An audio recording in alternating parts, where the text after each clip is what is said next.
ek voorbegin? Ja. Ag nee man. Ja, asseblief. Klaas Lap was 'n boer en al 80 jaar oud, maar jeugdig van hart en volstrek nog nie koud. Wat die godsdienst betref was hy so dom as 'n kalf, want die eerste gebod ken hy nog nie eers half. Eendag kom die leraar van Appelboshoek om die ou oor die heil van sy siel te besoek.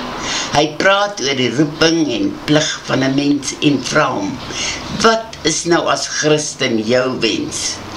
Ek wens as 'n Christen, sê Klaas toe heel bly, dat my skaapoeie almal tweelingers moet kry.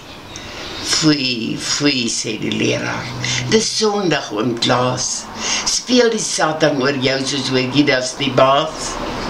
Wie? Judas eerwaarde?